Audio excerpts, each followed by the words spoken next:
Imagine waking up one morning and discovering that a 19-year-old girl from the Philippines had quietly shaken the financial foundation of one of the most established institutions in professional sports. No scandal. No controversy. No hostile takeover.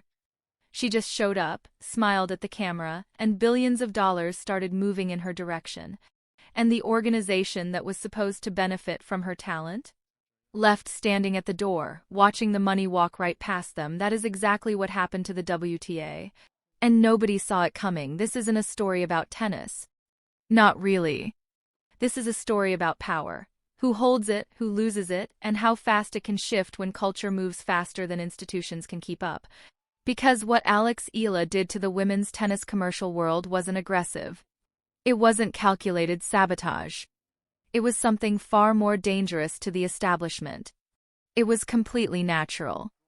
And that's what made it impossible to stop. Let's go back to the beginning, because to understand the earthquake, you have to understand the ground it shook. Alexandria Eala was born in the Philippines, a country that had never produced a professional tennis player of serious global consequence.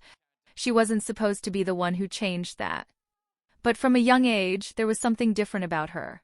A quality that coaches noticed, that cameras loved, and that audiences felt before they could explain why. At an age when most elite tennis prospects are still grinding through junior academies, Eala earned a spot at the Rafael Nadal Academy in Mallorca, Spain. Think about what that means. A girl from Manila, training at one of the most prestigious tennis institutions in the world, surrounded by some of Europe's most promising young athletes. That contrast alone was a story. That journey alone was a narrative that millions of people around the world could grab onto and never let go. And here's the thing that marketing executives spent years and millions of dollars trying to manufacture artificially. Alex Eala had it completely, authentically, for free. She carried a story. A real one.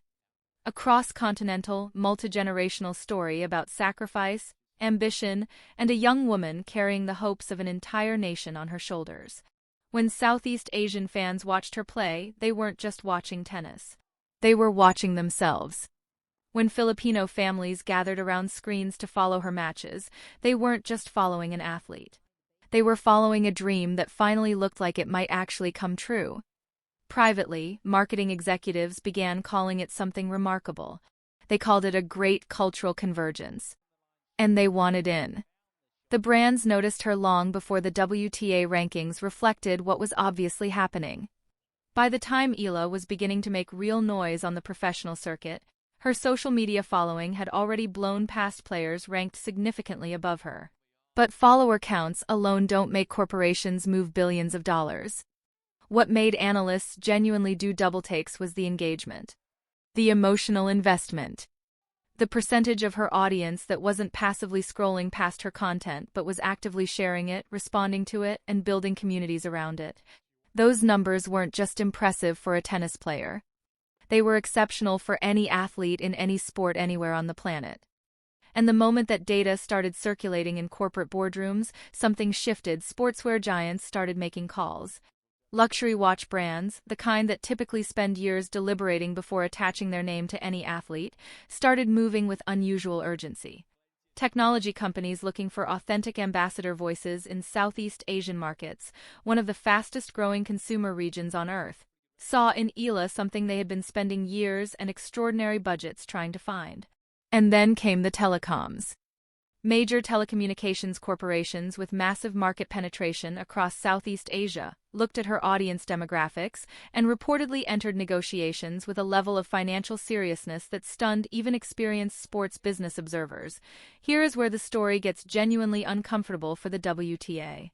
Every single one of those conversations, every exploratory call, every term sheet, every serious financial discussion was going directly to Eala's representation. Not through WTA partnership channels. Not through the tour's established commercial infrastructure. Directly. Around. The institution that was supposed to be the gateway to women's tennis commercial relationships had essentially been bypassed. And here's what made that so devastating. Nobody was breaking any rules. Nobody was being hostile. The market was simply responding to where genuine value actually lived. The WTA was built on a model that served women's tennis brilliantly for decades. Centralized sponsorships, official tour partnerships, revenue structures designed around the collective. That model made sense in a world where institutional reach was the primary vehicle for audience access. But we don't live in that world anymore. We live in a world where a 19-year-old with a phone and an authentic personality can build a more loyal, more emotionally invested audience than a 50-year-old professional organization with a full marketing department. The WTA model wasn't broken. It was simply built for a time that no longer exists, and the financial numbers that started leaking out of private negotiations made the scale of the problem impossible to ignore. These weren't the kind of endorsement deals that mid-ranked professional tennis players typically secure.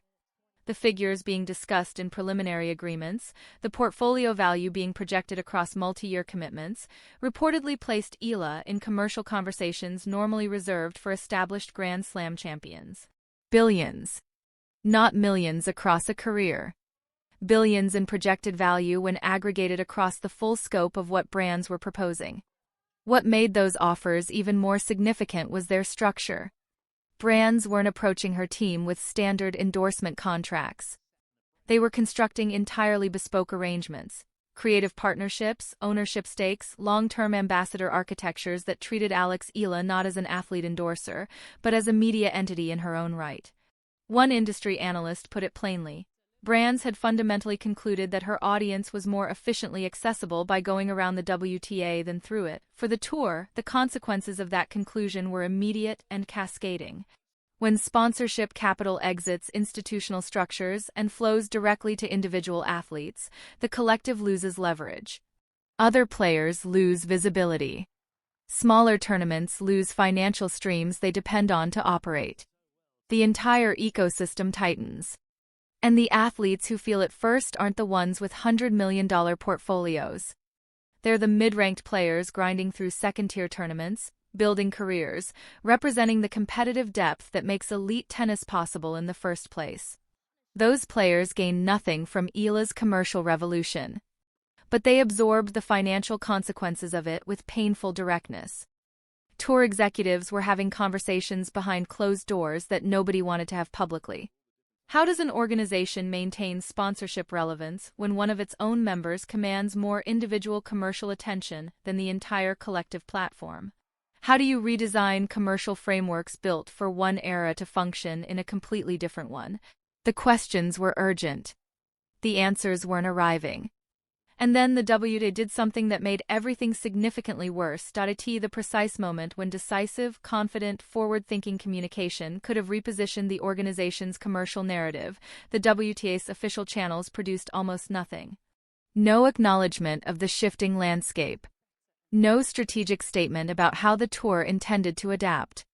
No visible engagement with the conversation that was happening loudly and publicly all around them. Just institutional stillness. And in today's media environment, institutional silence doesn't create a neutral vacuum. It creates an invitation for everyone else to write the story for you. Tennis journalists wrote it. Sports marketing analysts wrote it. Fan communities across Southeast Asia and beyond wrote it. And the story they wrote, in the absence of any alternative narrative from the WTA, was not flattering. It depicted an organization caught completely flat-foot by a transition that, looking backward, had been clearly visible for years. Established brand partners who had maintained stable WTA relationships began asking uncomfortable questions about return on investment for the first time. Were tour-adjacent placements still delivering the high-value audience segments brands needed most? Or had those audiences migrated, following specific athletes, following specific cultural moments, on platforms and channels entirely separate from institutional women's tennis? The answers that came back from internal commercial assessments were consistent and deeply uncomfortable. The WTA's capacity to deliver certain premium audience segments had eroded significantly. And the corporate departures, when they came quietly. Renewal conversations that didn't reach conclusions. Option clauses that expired without activation. Partnership agreements that simply weren't renewed at previous financial levels. Gradually. Then suddenly, and then Alex Eala gave an interview that detonated across every platform simultaneously. She wasn't aggressive. She wasn't performing outrage or manufacturing conflict for attention. If anything, the measured, thoughtful calm in her delivery made what she said hit harder than any emotional confrontation could have. She talked about representation, about understanding that her visibility carried real obligations to the Filipino fans, the Southeast Asian communities, the young women globally who saw their own potential reflected in her journey. She talked about recognizing the commercial reality around her career and about believing that her genuine cultural currency deserved to be acknowledged on terms that actually reflected its true value. And then she said something that stopped every tennis conversation happening anywhere in the world.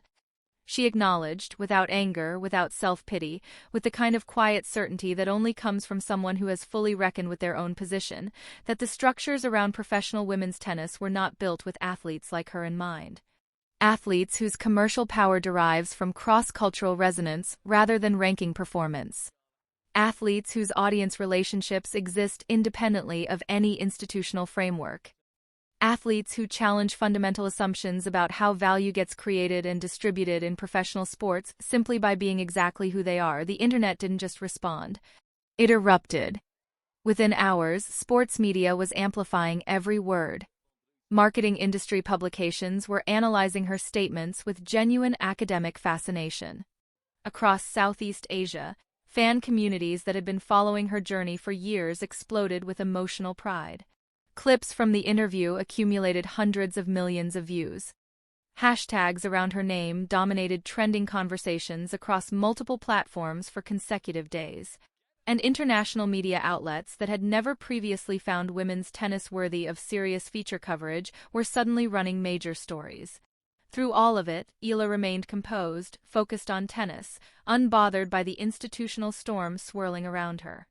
And that composure, perhaps more than any specific thing she said, made the brands pursuing her even more certain they were looking at something genuinely rare. The WTA's eventual response arrived late and read defensively.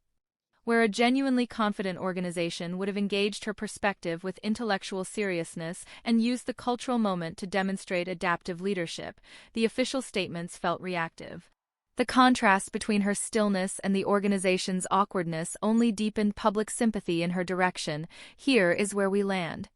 Alex Eala did not declare war on the WTA. She didn't scheme to undermine anyone or position herself as a disruptor for attention.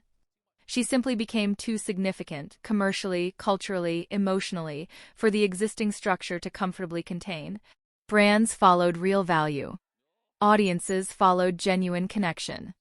And an institution built for a previous era found itself financially overtaken not by a rival organization, not by a hostile competitor, but by a teenager from the Philippines who played tennis with joy and talked about her community with love. The numbers don't lie. The departing sponsors don't negotiate on sentiment. Something fundamental shifted in women's tennis, and it shifted not because anyone planned it, but because culture moved and the institution didn't move with it. Women's tennis will never look the same again. The only question left is whether the WTA figures out how to exist in the world Alex Eala just built. Because right now, she isn't waiting for permission.